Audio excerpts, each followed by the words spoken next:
తాకట్లో ఉన్న మీ బంగారాన్ని విడిపించి ఆ రోజు ఆన్లైన్ రేటుకి కొంటాం. Sharma gold company.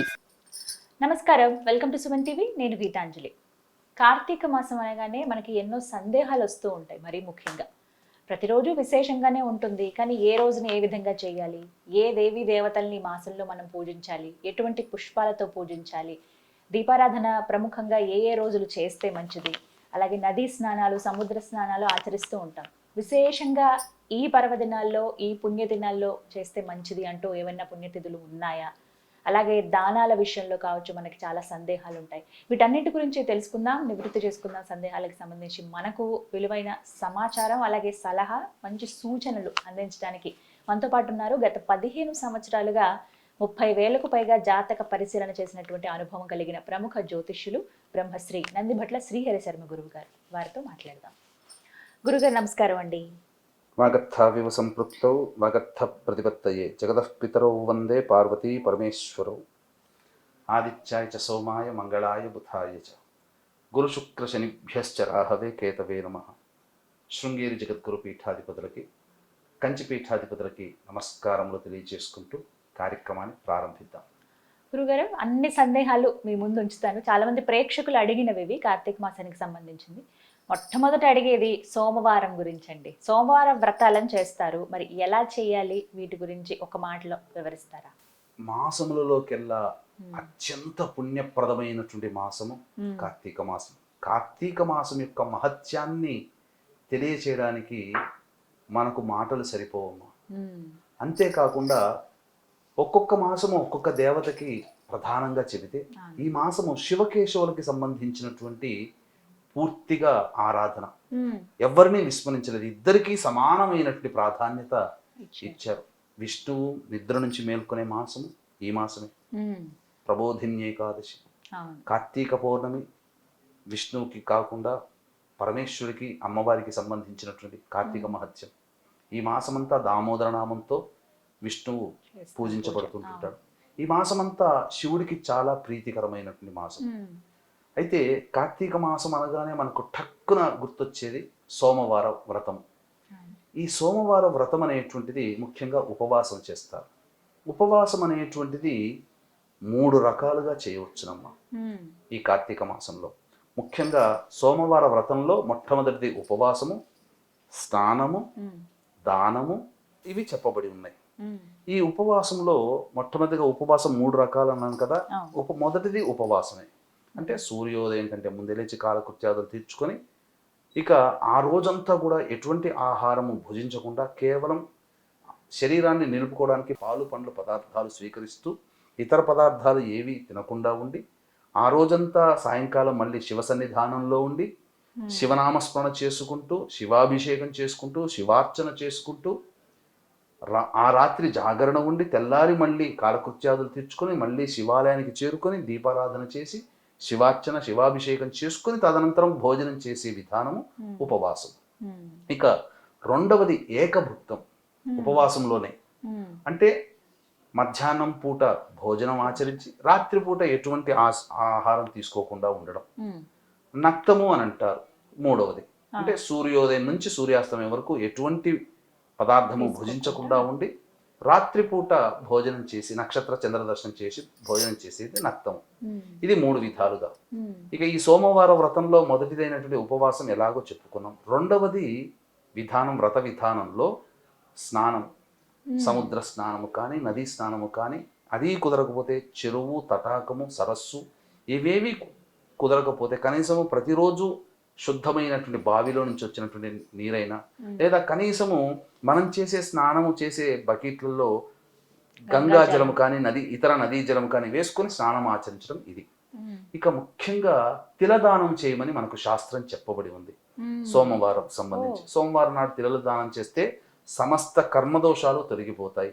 ఇక దీపము, ఈ దీపము కూడా మనకు శివాలయంలో కానీ విష్ణు ఆలయంలో కానీ దీపదానం చేయడం ఈ విధంగా చెప్పబడింది. ఏ విధంగా దీపదానము కూడా చెప్పబడి ఉన్నటువంటిది అనేది కూడా మనకు శాస్త్రంలో మనకు సుస్పష్టంగా తెలియజేశారమ్మా. ఇక ఈ సోమవారం అంతా కూడాను శివనామ స్మరణ చేసుకుంటూ శివాభిషేకం చేసుకోమని శాస్త్రం. ఈ రోజున ఎంత పుణ్యం చేస్తే 100 రెట్ల పుణ్యం పెరుగుతుంది, ఎంత పాపము చేస్తే అంత పాపము 100 రెట్లు పెరుగుతుంది. కాబట్టి అందరూ కూడా ఈ సోమవార వ్రతాన్ని నియమబద్ధంగా జీవనం చేస్తూ ఎటువంటి పాప కర్మలు చేయకుండా ఉండడం, ఎదుటి జీవికి నష్టం కలిగించకుండా ఉండడం, అంటే మద్యపానము, ధూమపానము, మాంసాహార భోజనం నిషిద్ధం, బ్రహ్మచర్య వ్రతము, దాంపత్యం కూడదు, ఇలా నియమాలు పాటిస్తూ సత్యవాక్ పరిపాలకుడై చక్కగా ఆనందంగా కుటుంబ సభ్యులతో జీవిస్తూ ఎదుటి మనిషిని బాధ పెట్టకుండా ఆ వ్రతాన్ని ఆచరించడం చెప్పిన విధంగా సోమవార వ్రతం అని చెప్పవచ్చు. ఈ విధంగా మరొక సందేహం, ఇప్పుడే అన్నారు కదా గురుగారు, అమ్మవారికి శివకేశవులకి అందరికీ పూజ చేసుకోవచ్చు, అంటే ఏ దేవతలకి ఎటువంటి పుష్పాలతో పూజ చేస్తే మంచిది, ఇది ఒకటి తెలుసుకోవాలనుకుంటున్నాం విశేషంగా. తప్పకుండానమ్మా. ఈ రోజున అంటే కార్తీక మాసానికి సంబంధించినటువంటి దాంట్లో ఆ యొక్క నారాయణుడికి తామర పుష్పాలతో అర్చన చేస్తే లక్ష్మీ ప్రాప్తి కలుగుతుంది. తామర పుష్పాల్లో తెల్ల తామర పుష్పాలు ఇవన్నీ చేసుకోవచ్చు, ఎరుపు తామర పుష్పాలు, అలాగే తులసి మరియు జాజి పువ్వులు అని అంటారు కదా, మారేడు దళాలు, ఈ మారేడు దళాలతో కూడా ఆ నారాయణుడికి పూజ చేయవచ్చు.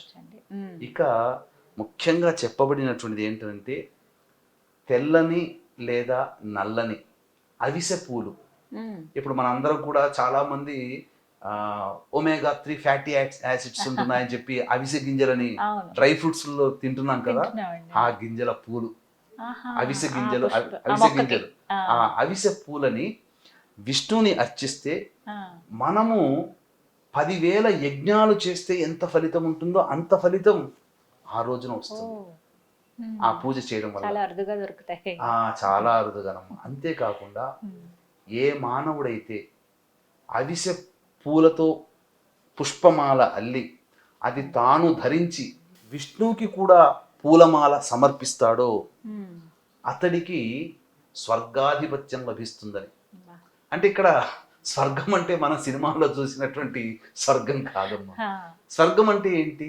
సుఖ సంతోషాదులు కలిగినటువంటి లోకం, దేనికి లోటు లేదు, భోగభాగ్యాలు, అన్నపానాదులకి, రోగాలు లేని మనుషులు అక్కడ ఉంటారు.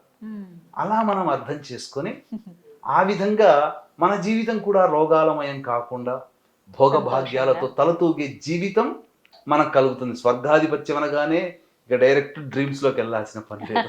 ఇది అంటే ఆనందకరమైన జీవితాన్ని పొందుతాం. అంతేకాకుండా ఇక్కడ ప్రధానంగా గమనించుకున్నట్లయితేనమ్మా, ఈ యొక్క కార్తీక మాసంలో పరమేశ్వరుడికి దీర్ఘాయువుని కోరుకునేవాళ్ళు. అంటే అనారోగ్య సమస్యలు ఉంటుంటాయి కదమ్మా చాలా మంది. ఈ అనారోగ్య సమస్యలతో బాధపడేటువంటి వాళ్ళు, భవిష్యత్తులో కూడా ఎటువంటి అనారోగ్య సమస్యలు రాకుండా ఉండాలనుకునేటువంటి వాళ్ళు జిల్లేడు పుష్పాలతో అర్చన చేయాలి.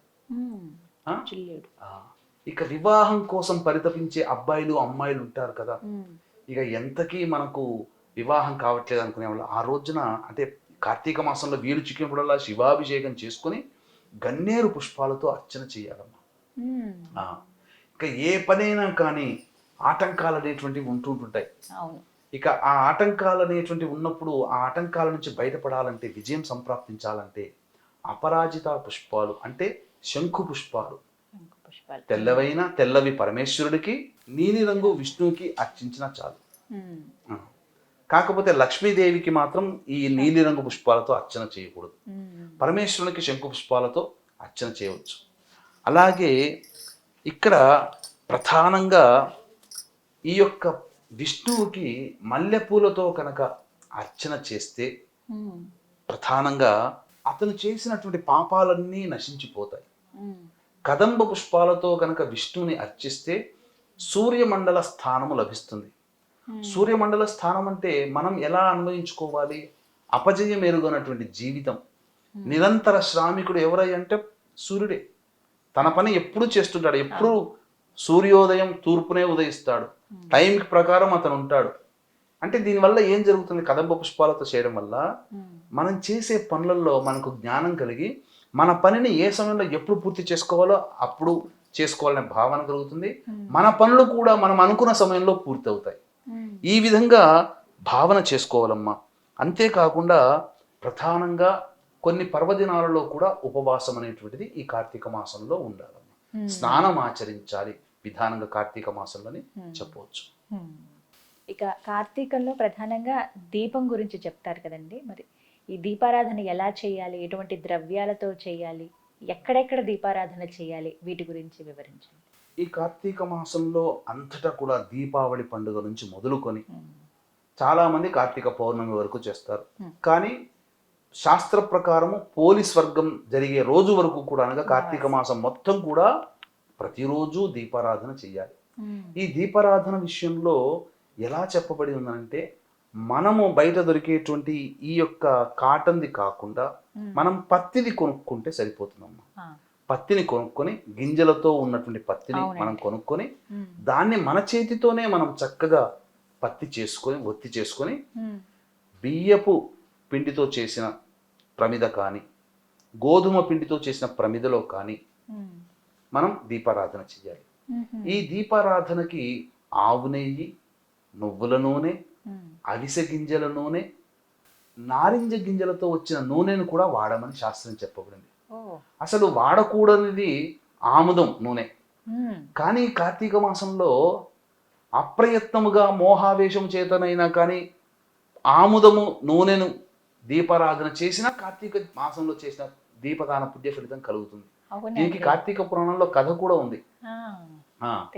ఒక జీవితంలో మనుష్యునిగా మానవురాలుగా జన్మించిన వ్యక్తి భోగలాలసా పరురాలై భర్తను విస్మరించి అనేక మందితో సహచర్యము చేయడం వల్ల ఆమె తన దినచర్యలో ఒక దేవాలయంలో తనకి తెలియకుండానే ఆముదపు దీపారాధన చేసిన ఆ పుణ్యఫలం వల్ల తను జన్మలో పొందిన పాపమంతా ఆ కార్తీక మాసంలో దీపారాధన చేయడం వల్ల నశించిపోయింది. ఇంతటి మహత్యం అనేటువంటిది ఉన్నటువంటి ఈ యొక్క దీపారాధనకి నూనె అనేటువంటిది కాదు. ఇక్కడ ఈ చెప్పబడినటువంటి నూనెల్లో మనం దీపారాధన చేయొచ్చు.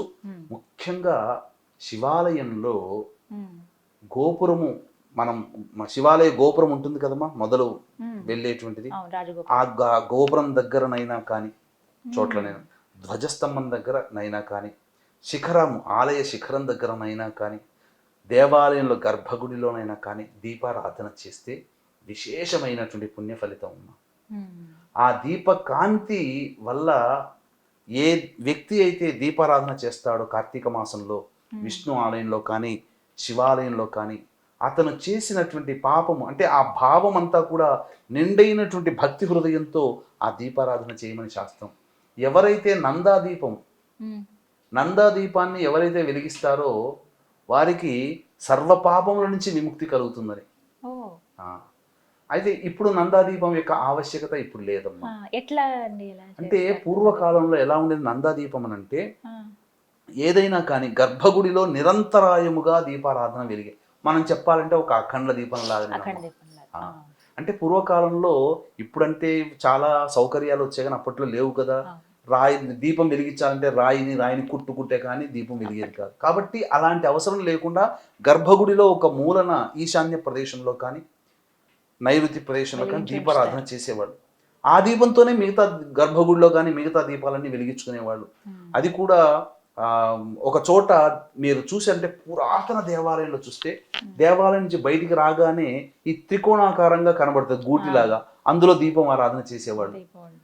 అంటే ఆ దీపంతోనే మిగతా దీపాలన్నీ వెలిగించుకునేవాళ్ళు. అలా నందా దీపంలో అయినా కానీ ఈ రోజున మీరు చూసుకున్నట్లయితే అనేక దేవాలయాల్లో మీరు ఆలయ శిఖర దీపారాధన అన్నాం కదా, బయట దీపమాలిక ఇనుప వాటితో దీపపు కుందులు తయారు చేసి పెడతారు. మొత్తం ఒక 1000 దీపాలు అట్లా ఒకేసారి వెలిగిస్తారు. అలా నేను ఆ దీపారాధన చేసిన, లేదా మీరు ఎక్కడైనా దేవాలయంలో ఈ మధ్య అంటే అనేక చోట్ల చేస్తున్నారు, ప్రదేశాల్లో చేస్తున్నారు. ప్రదేశాలలో కాదమ్మా, ఏదో మామూలుగా భూమి మీద కాకుండా దేవాలయ పరిసర ప్రాంతాల్లో దీపారాధన చేయమన్నది శాస్త్రం. గ్రౌండ్స్లలో చేయమని కాదు. దేవాలయ పరిసర ప్రాంతంలో కానీ, దేవాలయం అంటే దేవాలయం ఆవరణలో లేదా దేవాలయంలో దీపారాధన చేయడం. అందుకనే కార్తీక మాసంలో దీపారాధన అంతా ఆ విధంగా చేసేవాళ్ళు. ఆ విధంగా చేయడం వల్ల అంతేకాకుండా దీపారాధన చేసినటువంటి విష్ణు ఆలయంలో కానీ, అంటే ఏకాదశి, సోమవారము, ద్వాదశి, కార్తీక పౌర్ణమి, అమావాస్య, పాడ్యమి ఇలాంటి తిథులలో దీపము వెలిగించి సద్బ్రాహ్మణునికి సంకల్పం చెప్పుకొని ఆ దీపం వెలిగించినటువంటి దాన్ని దానము గనక చేస్తే అతని యొక్క సమస్త పాపములు ఇక్కడంత కార్తీక మాసం అంతా పాపనాశనమే. ఇంకా ఏ దానం చేసినా ఏమి చేసినా పాపనాశనమేనమ్మా, అంతే తప్ప ఇంకా వేరేది లేదు. ఏదైనా యోగము భోగము పాపనాశనం ఇవన్నీ చేయడం వల్ల, అందుకే మాటి మాటికి పాపము నశించిపోవడం అనే మాట వస్తుంది. ఎందుకంటే కార్తీక మాసం అంతా అలాగే చెప్పబడి ఉంది. కాబట్టి ఆ విధంగా దీపారాధన చేసి దానం చెయ్యాలి. మనమే స్వయంగా తయారు చేసుకోవచ్చు, మట్టి ప్రమిదనైనా వాడుకోవచ్చు. అదైనా సరే ఆ విధంగా గురుగారు, చాలా ముఖ్యమైన ప్రశ్న అండి స్నానం ఆచరించడం గురించి. ఎందుకంటే కార్తీకంలో దీపం, దానం, స్నానం చాలా ప్రధానం అని అంటారు.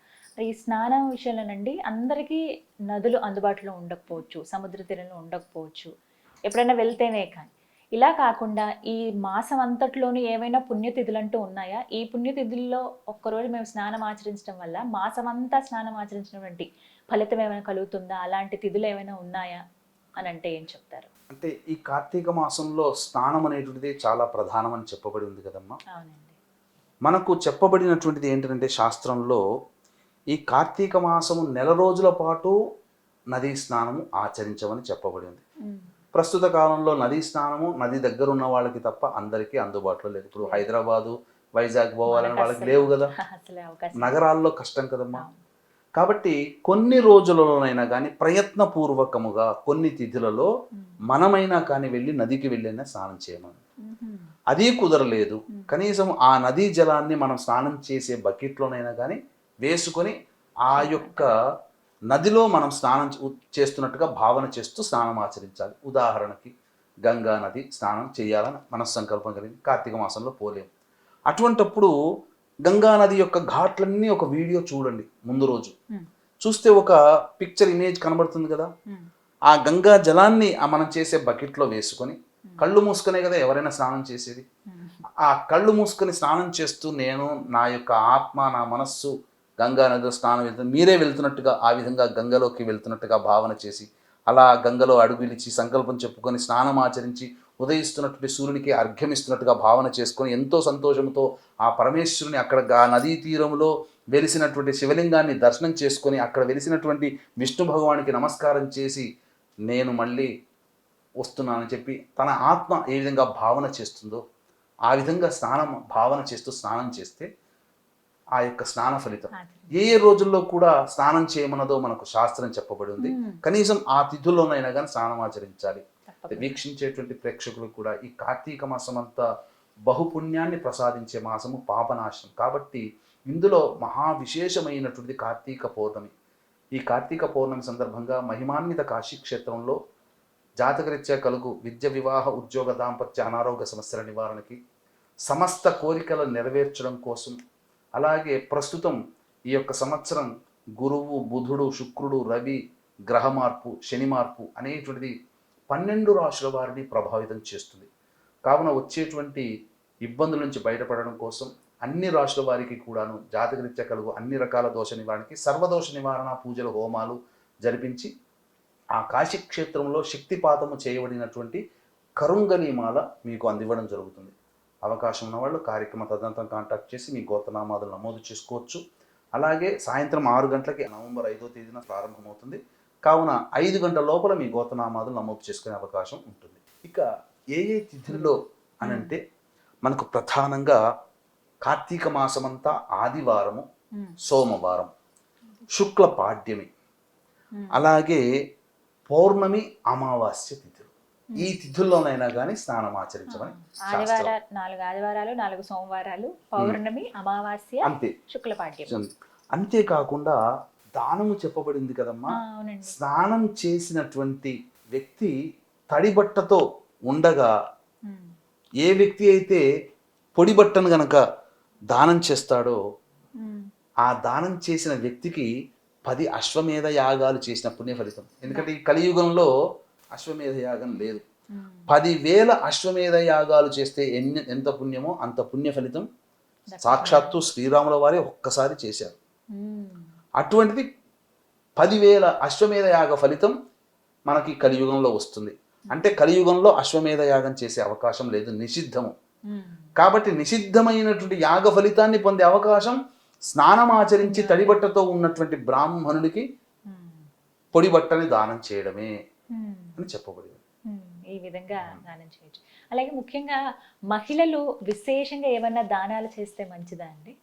అంటే ఇక్కడ మనకు మహిళల్లో చెప్పబడినటువంటిది ఏంటంటేనమ్మా, ప్రధానంగా ఏ స్త్రీ అయినా కానీ, పూర్వ సువాసినులు కావచ్చు, అలాగే సువాసినులు కావచ్చు, కన్యలు కావచ్చు, ఎవరైనా కానీ, వృద్ధులు కావచ్చు, ఎవరైనా కానీ బృందావనం, ఇంట్లో బృందావనం అంటే ఏంటి? తులసి ఉండేటువంటి ప్రదేశం. ప్రతి ఇంట్లో తులసి ఉంటుంది. ప్రతిరోజు కూడా చక్కగా ఆ తులసిని చక్కగా అలికి, అంటే ఆవు పేడతో, ఇప్పుడు వచ్చే చైనా పేడ కాదు, ఆవు పేడతో చక్కగా అలికి చక్కగా ముగ్గులు వేసి అక్కడ పద్మము, శంఖము, స్వస్తి గుర్తు వేస్తూ ప్రతిరోజు ఏ స్త్రీ అయితే ఆ తులసి చెట్టు దగ్గర ఆవు నేతితో కానీ నువ్వుల నూనెతో కానీ దీపారాధన చేస్తుందో ఆ యొక్క మహిళకి కన్య అయితే ఎక్కువ కాలం దాంపత్యంలో ఉండే విధంగా సౌభాగ్యవతి. పూర్వ సువాసనులైతే మరుజన్మలో దీర్ఘాయుష్మంతుడైనటువంటి భర్త. ఇప్పుడున్న సువాసనలకి అపమృత్యు భయదోషం భర్తకి లేకుండా సౌభాగ్యవతిగా విరాజిల్లుతుంది. ఈ విధంగా చేయవచ్చు. అలాగే ముఖ్యంగా దానము చేయవలసినటువంటిది మార్కండేయ పురాణం. ఏ వ్యక్తి అయితే, స్త్రీ పురుష భేదం లేకుండా ఏ వ్యక్తి అయితే మార్కండేయ పురాణాన్ని దానం చేస్తాడో వాజపేయ యాగము చేసిన పుణ్య ఫలితం దక్కుతుంది. వాజపేయ యాగం మహాపుణ్యాన్ని ప్రసాదించే ఉత్కృష్టమైనటువంటి యాగము. అటువంటి యాగము చేసిన పుణ్య ఫలితం ఆ దానం, మార్కండేయ పురాణాన్ని దానం చేసిన వ్యక్తికి కలుగుతుందని చెప్పవచ్చు. ఇక అన్నింటికన్నా మించి అస్సలు ఈ మాసంలో చేయకూడని పనులు అంటే ఏమన్నా ఉన్నాయండి? ఇవి చేశారంటే పాపం మూటగట్టుకున్నట్టే అనేటువంటివి ఏమన్నా ఉన్నాయా గురుగారు? అసలు ఈ కార్తీక మాసం అంతా కూడా మాంసాహారము, మద్యపానము, ధూమపానము నిషిద్ధము, దాంపత్య జీవితము నిషిద్ధము. కానీ అన్నీ పాటించలేరు. ముఖ్యంగా దాంపత్యంలో ఉన్నవారు దాంపత్యంలో నిషిద్ధంగా ఉండలేరు. ఉండగలిగితే ఉండవచ్చు. లేని వాళ్ళు కనీసము ఆదివారం, సోమవారం, పౌర్ణమి, అమావాస్య, అలాగే ఏకాదశి, ద్వాదశి, చతుర్దశి ఈ తిథుల యందు దాంపత్యం కూడదు. అన్ని రోజులు మద్యపానం, ధూమపానం, మాంసాహారం నిషిద్ధం. ఇక ఇతరులు పెట్టేటువంటి అన్నాన్ని భుజించకూడదు ఈ కార్తీక మాసం. ఇతరులు ఇప్పుడు కూర్చుంటారు, వీళ్ళన్నం వాళ్ళు, వాళ్ళన్నం వీళ్ళు, అలా. అంతేకాకుండా పితృశేషము తినకూడదు. అంటే చనిపోయిన ఇళ్ళలకు వెళతారు, వెళ్ళి అక్కడ భోజనం చేసి వస్తారు కదా. ఈ కార్తీక మాసంలో అలాంటి సందర్భాలు, పితృ కార్యక్రమాలు చేసినప్పుడు అక్కడ చేసే భోజనం అవి చేయకూడదు. అలాగే తినకూడని పదార్థాలు అంటే ఇంతకుముందు చెప్పాను కదా, మాంసాహారం ఇటువంటివి తినకూడదు. అంతేకాకుండా బ్రాహ్మణులైతే శ్రాద్ధానికి భోక్తగా వెళ్ళకూడదు. ఇంకా నువ్వుల దానాన్ని తీసుకోవడం అనేటువంటిది కూడా మంచిది కాదు. ఇంకా ముఖ్యంగా ఈ కాలంలో రాత్రిపూట భోజనం నిషిద్ధం. వీలైనంత వరకు ఫలాహారము కానీ ఏదైనా ఉపహారము కానీ తీసుకోవడమే మంచిది. భోజనం నిషిద్ధం అమ్మ ఈ యొక్క కార్తీక మాసం అంతా. ఒకవేళ భోజనం అలవాటుని మేము చేయలేకుండా ఉండలేమంటే 7-7:30 కల్లా భోజనం మితంగా చేయాలి. పరిమితంగా, అపరిమితంగా కాదు, మితంగా చేయాలి. ఇవి ఈ యొక్క కార్తీక మాసంలో చేయకూడనటువంటివి. దానాలు ఇంకా చాలా విశేషం అని చెప్పొచ్చు. కొన్ని పుణ్య కార్యక్రమాలు కూడా చేయాలమ్మా. ఎప్పుడెప్పుడు చేయాలండి? ఏ తిథుల్లో పుణ్య కార్యక్రమాలు చేయాలి? అలాగే ఎటువంటి దానాలు చేయాలంటారు? ప్రధానంగా ఈ కార్తీక మాసం అంతా కూడా ఉసిరి చెట్టు కింద సాలగ్రామ పూజ చేయడం ప్రతిరోజు చేస్తే, ఇంట్లో ఉసిరిక చెట్టు నాటుకున్నారనుకోండి, ప్రతిరోజు ఆ ఉసిరిక చెట్టు దగ్గర ముగ్గు వేసి, తులసి చెట్టు దగ్గర ఏ విధంగా అయితే చేస్తామో సాలగ్రామ పూజ ఆ విధంగా చేయడం. ఈ కార్తీక మాసంలో ఎవరైతే విష్ణు దేవాలయంలో మామిడి తోరణం కడుతారో, అలాగే పువ్వులతో కానీ అరటి స్తంభాలతో కానీ మండపం కట్టి విష్ణువుకి సాష్టాంగ నమస్కారం చేస్తారో అశ్వమేధయాగ ఫలితం అనేటువంటిది కలుగుతుంది. అంతేకాకుండా ఈ కార్తీక మాసమంతా కూడా ప్రధానంగా గొప్పదైనటువంటిది ఏకాదశి వ్రతము, ద్వాదశి వ్రతము. ఈ సంబంధించినటువంటి ఏకాదశి తర్వాత ద్వాదశి గురించి ఒక సపరేట్ వీడియో చేద్దాం తప్పకుండా. ఎందుకంటే ద్వాదశి రోజున నేను ఆ రోజున రివీల్ చేస్తాను. అందరికీ తెలియజేస్తాను. ఆ పుణ్యాన్ని అందరము పంచుకుందాం. తప్పకుండా. ఆ రోజున చేసినటువంటి పుణ్యం విన్న తర్వాత ప్రతి వాళ్ళకి కూడా ఉవ్విళ్ళూరుతుంది. ఇదేనప్పుడు నేను చెయ్యాలి. ఎందుకంటే అందరికీ ఆ భగవంతుడు పుణ్యాన్ని సంపాదించు. కలియుగం అంటేనే బాధలతో కూడుకున్నటువంటి జీవన విధానం. ఇటువంటి కలియుగంలో అటువంటి బాధల నుంచి బయటపడడం కోసం ఇటువంటి పుణ్యప్రదమైనటువంటి కార్తీక మాసంలో చెప్పబడినటువంటి దానాలు విశేషాలు అనేటువంటివి. ఇక్కడ కార్తీక సోమవారం కన్నా 100 రెట్లు గొప్పది కార్తీక మాసంలో వచ్చే శని త్రయోదశి. ఈ కార్తీక మాస శని త్రయోదశి కంటే 1000 రెట్లు గొప్పది కార్తీక పౌర్ణమి. ఈ కార్తీక పౌర్ణమి కంటే 1,00,000 రెట్లు గొప్పది కార్తీక శుద్ధ పాడ్యమి. ఈ కార్తీక శుద్ధ పాడ్యమి కంటే 1,000,000 రెట్లు గొప్పది కార్తీక ఏకాదశి, శుద్ధ ఏకాదశి. ఇట్టి కార్తీక శుద్ధ ఏకాదశి కంటే అనంతమైనటువంటి ఫలితాలను ఇచ్చేటువంటిది కార్తీక శుద్ధ ద్వాదశి. దీనినే క్షీరాబ్ది ద్వాదశి, చిలుకు ద్వాదశి అని అంటుంటుంటారు. కాబట్టి ఈ విధమైనటువంటిది ఈ సంబంధించినటువంటిది మనకు చెప్పబడి ఉందమ్మా. వనభోజనం అనేటువంటిది ప్రధానంగా చేసుకోవాలి. ఈ వనభోజనంలో ఉసిరిక చెట్టు కింద సాలగ్రామ పూజ, శివలింగ పూజ జరుపుకొని అప్పుడు ఆ శివలింగాన్ని సాలగ్రామాన్ని అర్చించినటువంటి దాన్ని చక్కటి బ్రాహ్మణుడికి దానమిచ్చి ఆ బ్రాహ్మణితో సహా ఎవరైతే బంధుమిత్రాదులతో సహపంక్తి భోజనం చేస్తారో వాళ్ళకి సర్వ పాపములు నశించి చక్కటి యోగాన్ని పుణ్యాన్ని పొందే అవకాశం కలుగుతుంది. అంతేకాకుండా ఈ యొక్క ద్వాదశికి చెప్పబడినటువంటిది 1000 గ్రహణాలతో కూడుకున్నటువంటి పుణ్యకాలము, 1,00,000 వ్యతిపాద యోగాలతో కూడుకున్నటువంటి పుణ్యకాలంలో 16వ వంతు కూడా విలువ చెయ్యదు ఈ కార్తీక ద్వాదశి రోజున చేసేటువంటి పుణ్య ఫలితం. అంతేకాకుండా ఈ కార్తీక ద్వాదశి రోజున పెరుగుని దానం చేయాలి, అన్నదానం చేయాలి, వస్త్రదానం చేయమని శాస్త్రం. అంతేకాకుండా వస్త్రదానం చేస్తే సమస్త కోరికలు నెరవేరుతాయి. సాలగ్రామ దానము బంగారు తులసి వృక్షాన్ని చెట్టుని దానం చేయమన్నది. ఈ రోజుల్లో బంగారు అంటే మీకు కోట్ల రూపాయలు ఖర్చు వస్తుంది. అంతే ఇంకా దానికి ఏం లేదమ్మా. 1/4 గ్రాము బంగారం 2,500 రూపాయలు, 3,000 పెడితే పావు గ్రాము వస్తుంది కదా. ఈ 1/4 గ్రాము రేకుపై తులసి వృక్షాన్ని ముద్రించాలి. ముద్రించి అర్చన చేసి విశాల గ్రామం సహితముగా ఆ యొక్క తులసి బంగారు వృక్షాన్ని దానం చేస్తున్న భావన నువ్వు చేసేటప్పుడు 1/4 గ్రామే.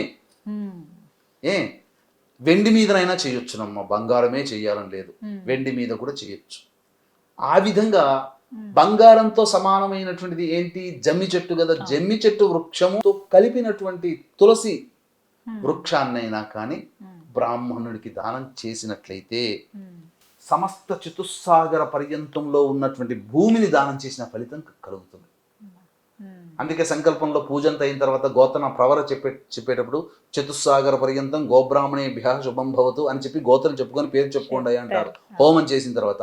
అంటే ఆ యొక్క చతుస్సాగర పర్యంతం ఉన్నటువంటి భూమినంతా దానం చేసినటువంటి పుణ్య ఫలితం కలుగుతుంది. అంతేకాకుండా ఈ కార్తీక మాసంలో ఎవరైనా వేద బ్రాహ్మణుల కుటుంబంలో ఉన్నటువంటి బాలకులకి ఉపనయనం కాని వాళ్ళకి ఈ కార్తీక మాసంలో సంకల్పం చెప్పుకుంటే నాకు మాట్లాడుతుంటే నాకు గూస్ బంప్స్ వస్తున్నాయి. ఎందుకంటే నేను సంకల్పం చేసుకున్నాను. అది ఆ యొక్క కార్తీక మాసంలో సంకల్పం చేసుకొని నేను ఉపనయనానికి నా వంతుగా నేను చేస్తాను. ఆ బాల బటుకు నేను ఉపనయనానికి సంబంధించినటువంటి ఖర్చును నేను భరించి ఆ యొక్క బీద బ్రాహ్మణ బాలుడికి నేను ఉపనయన సంస్కారం నేను ముందుంటానని చెప్పి మాట ఇచ్చినటువంటి వ్యక్తికి దాని ప్రభావం వల్ల ఆ బాలుడు బ్రతికున్నంత వరకు చేసే గాయత్రి మంత్రములో 10వ వంతు వస్తుంది. ఇది కార్తీక మాసంలో సంకల్పం చేసుకొని మాఘమాసంలో వైశాఖ మాసంలో ఉపనయనం జరిపించాలి. ఉపనయనం దక్షిణాయనంలో చేయరు, ఉత్తరాయణంలోనే చేస్తారు. మాఘమాసం మరియు ఈ వైశాఖ మాసంలో ఉపనయనం చేయాలి.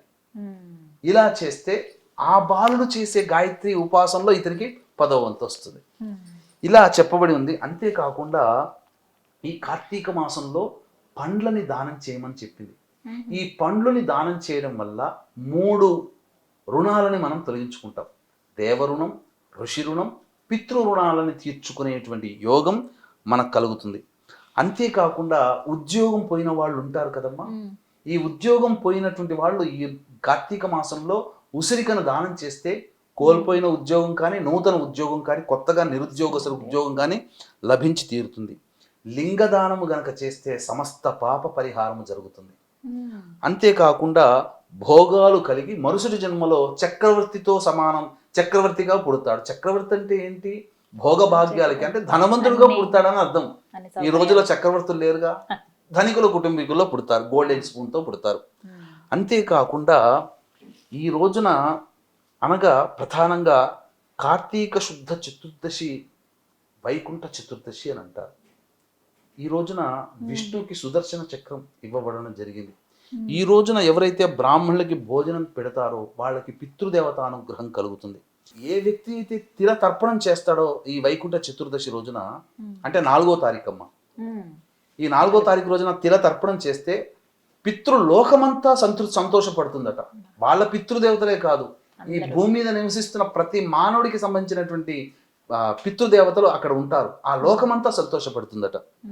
అంతేకాకుండా ఈ రోజున ఉపవాసం ఉండి శివారాధన చేసి తిలాదానం చేస్తే, వైకుంఠ చతుర్దశి రోజున తిలల్ని దానం చేస్తే కైలాసాధిపతి అవుతాడు అని అన్నారు. అంటే శంకరుడితో సమానమా? కాదమ్మా. కైలాసాధిపతి అని అంటే దాని అర్థం ఏంటంటే నిత్యము యవ్వనముగా ఉండి, గొప్ప దీర్ఘాయుష్యులుగా ఉండి, సమస్త భూమండలంలో శివాజ్ఞ లేనిదే చీమైన కుట్టదు కదా, ఏవి అన్నా కానీ అతని కుటుంబం వరకు అతను ఈశ్వరుడే అవుతాడు. అంటే ఏంటి? తన మాట మీద అన్ని పనులు జరిగిపోతుంటాయి, నిత్య యవ్వనవంతుడుగా ఉంటాడు, భోగభాగ్యాలకి లోటుండదు, అన్నిటికంటే ప్రశాంతమైన జీవితం వస్తుంది. అది కైలాసాధిపతి అంటే అట్లా అర్థం చేసుకోవాలంటే ఈశ్వరుడు పోయి నేనే ఈశ్వరుని అవుతానని కాకూడదు. ఎందుకంటే కామెంట్ చేసే వాళ్ళు ఇట్లా కూడా ఆలోచించుకుంటుంటారు. ఇక కనీసము కార్తీక మాసంలో ఒక్కసారైనా విష్ణు ఆలయాన్ని సందర్శనం చేసుకోవాలి, లేకపోతే నరకలోక ప్రాప్తి కలుగుతుందని శాస్త్ర పురాణం.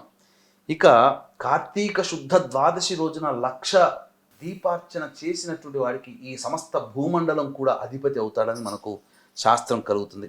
అంతేకాకుండా కార్తీక మాసమంతా దీపం పెట్టని వాళ్ళు కనీసము ద్వాదశి, చతుర్దశి, పౌర్ణమి తిథిలోనైనా కానీ దీపారాధన చెయ్యాలి, దీపదానము చెయ్యాలి.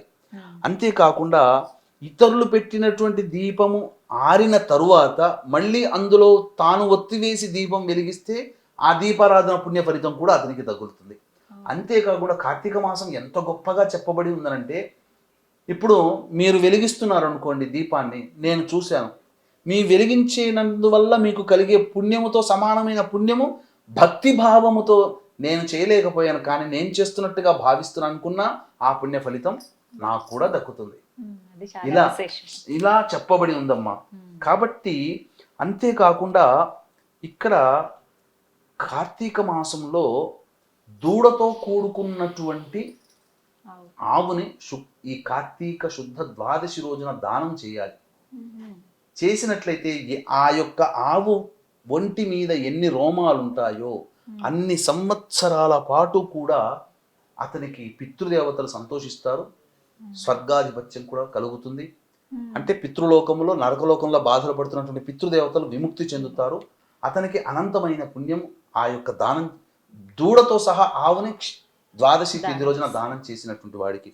అంతేకాకుండా ఈ యొక్క కార్తీక పౌర్ణమి రోజున నల్లని ఎద్దుకి వృషోత్సర్జనం గనక చేసినట్లయితే, అందరూ గయాశ్రాద్ధం వెళ్ళాలి అనుకుంటారు కదా, గయలో పెట్టొచ్చాం మా వాళ్ళకి అంటారు కదా, అక్కడ ఆచరిస్తే గయాక్షేత్రంలో అంటే కార్తీక పౌర్ణమి రోజున నల్లటి ఎద్దుకి వృషోత్సర్జనం గనక చేస్తే 1,000,000 సార్లు గయాక్షేత్రంలో పిండ ప్రదానం చేసిన పుణ్య ఫలితం ఆ వృషోత్సర్జనం చేసినటువంటి కారణం వల్ల కలుగుతుంది. ఇంతటి గొప్పదైనటువంటి పుణ్య మాసం ఈ కార్తీక మాసం. ఏ మాసం గురించి అసలు చెప్పుకోండి. ఏ మాసంలో లేదు. శ్రావణ మాసంలో నోములు, వ్రతాలు, ఆశ్వీజ మాసంలో అమ్మవారి ఆరాధన, భాద్రపద మాసం పితృదేవత ఆరాధన, మార్గశిర మాసం ధనుర్మాసం విష్ణుదేవత ఆరాధన, కేవలం ఆరాధనే. కానీ అందరి దేవతల్ని ఆరాధన చేసే పుణ్యం శివకేశవులే కదా. పట్టుకోవచ్చు. సృష్టి స్థితి లయకారకాల్లో బ్రహ్మకి ఎలాగో లేదు. ఉమ్. లయకారకుడు స్థితికారకుడు శివకేశవుల ఆరాధన. శివకేశవులను ఆరాధిస్తే వారి ఇలవేల్పు భార్యని దేవేరులను కూడా పూజించిన ఫలితమే కలుగుతుంది. ఉమ్. అదే విధంగా అంటే సమస్త దేవతల్ని పూజ చేసిన ఫలితం ఆ గోపాష్టమి రోజున గోవుని పూజించడం ద్వారా ఇలా మనకు చెప్పబడి ఉందమ్మా. ఉమ్. కాబట్టి వీక్షించేటువంటి ప్రేక్షకులు ఇంత చక్కగా చెప్పబడినటువంటి విషయాన్ని అందరికీ తెలియజేసే ప్రయత్నం చేయండి. వాళ్ళు పొందే పుణ్యంలో మీకు కొంత పుణ్యం మీకు లభిస్తుందని చెప్పవచ్చు. అలాగే ఈ కార్తీక మాసంలో పౌర్ణమి తిథి రోజున మహా సుప్రసిద్ధ మహిమాన్విత కాశీక్షేత్రంలో మీ జాతకరీత్యా కలుగు సర్వదోష నివారణ సమస్యలకి సర్వదోష నివారణ పూజలు హోమాలు జరిపించి శక్తిపాతం చేసిన కరుంగలి మాల ఇవ్వడం జరుగుతుంది. అవకాశం ఉన్న వాళ్ళు కార్యక్రమ తదనంతరం కాంటాక్ట్ చేసి మీ గోత్రనామాలు నమోదు చేసుకోవచ్చు. చక్కగా వివరించారు గురువుగారు, ధన్యవాదాలండి. సర్వం శ్రీ ఉమామహేశ్వర పరబ్రహ్మార్పణమస్తు. నమస్తే.